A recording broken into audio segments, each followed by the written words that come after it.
శ్రీ గురుభ్యో నమ. హరి ఓం. ఇప్పుడు మనం చూస్తున్నటువంటిది పుష్పదంతేశ్వరుడండి.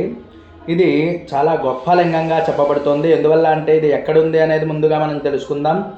కేదారఖండంలోనే పుష్పదంతేశ్వరుడు అంటే అండి, చౌషష్ఠీ మాత అనేటువంటి టెంపుల్కి ఎదురుకుండా సందులో వెళ్ళి ఫస్ట్ రైట్ తీసుకుంటే అక్కడ పుష్పదంతేశ్వర యొక్క టెంపుల్ అయితే మనకు కనిపిస్తుందండి.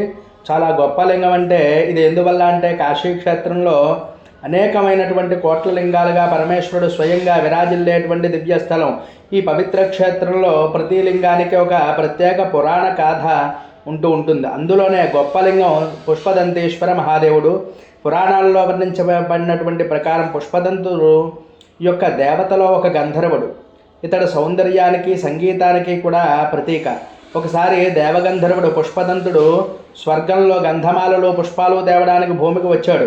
అప్పుడు అతడు ఒక మహర్షి యొక్క పుష్పవాటికలో అడుగుపెట్టి ఆ పుష్పవాటిక శివారాధనకై పుష్పాలు సిద్ధం చేయబడినవి. ఆ పుష్పదంతుడు ఆ అవగాహన లేకుండా వాటిని తీసుకుని అలంకరించుకున్నాడు. దీనివలన ఆ యొక్క మహర్షి శాపాన్ని ఇస్తాడు.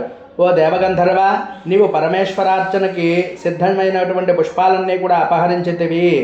అందుకే నీవు గంధర్వ రూపం కోల్పోయి భూమిలో మానవుడిగా జన్మించవలసి ఉంటుంది అని చెప్పి ఆయన్ని శాపాన్ని ఇస్తాడు. దీంతో పుష్పదంతుడు చాలా బాధతో భూమికి వచ్చి శివుణ్ణి ఆరాధనలో నిమగ్నమయ్యాడు. కాశీ క్షేత్రానికి చేరి అక్కడ భగవంతుడి యొక్క లింగాన్ని ప్రతిష్ఠించి నిత్యం భక్తితో పుష్పార్చన చేస్తూ పరమేశ్వర, నా అపరాధాన్ని క్షమించు అని చెప్పి ప్రార్థన చేశాడు. అతని నిస్వార్థమైనటువంటి భక్తితో పరమేశ్వరుడు సంతోషించి ప్రత్యక్షమై శివుడి విధంగా అంటాడు, ఓ పుష్పదంత, నీ భక్తి చాలా అపారం. నీవు చేసినటువంటి అపరాధం నీ భక్తితో శుద్ధమైంది. ఈ లింగం పుష్పదంతేశ్వర లింగంగా ప్రసిద్ధి పొందుతుంది. దీనిని ఎవరైతే దర్శిస్తారో వాళ్ళకి సకల పాపాలు కూడా విమోచనం కలుగుతాయి అని చెప్పబడుతోంది. అటువంటి కేదార ఖండంలో వర్ణింపబడిన విధంగా ఈ పుష్పదంతేశ్వర లింగాన్ని కాశీ విశ్వనాథ మధ్య భాగంలో దక్షిణ దిశలో స్థితి అయిందని చెప్తూ ఉంటారు. దీన్ని దర్శనం చేసినంత మాత్రానే వాక్సిద్ధి, కీర్తి లభించడమే కాకుండా ఈ శివ నిర్మాల్యాలు తొక్కినటువంటి దోషం కూడా ఈ ఒక్క లింగం వల్లే, దర్శనం వల్లే పోతుంది అని చెప్పబడుతోంది. దీనికి ఏమిటి అనేది ఇప్పుడు చూద్దాం మనం.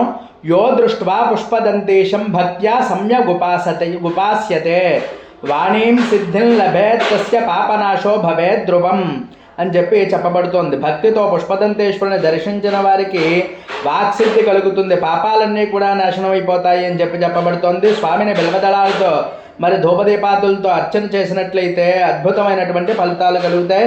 అందరూ కూడా వెళ్ళినప్పుడు తప్పకుండా ఈ పుష్పదంతేశ్వరుని అయితే దర్శనం చేసుకోండి. ఇటువంటి లింగాలు మరెన్నో మనం చూడొచ్చు. ఛానల్ సబ్స్క్రైబ్ చేయండి. హరి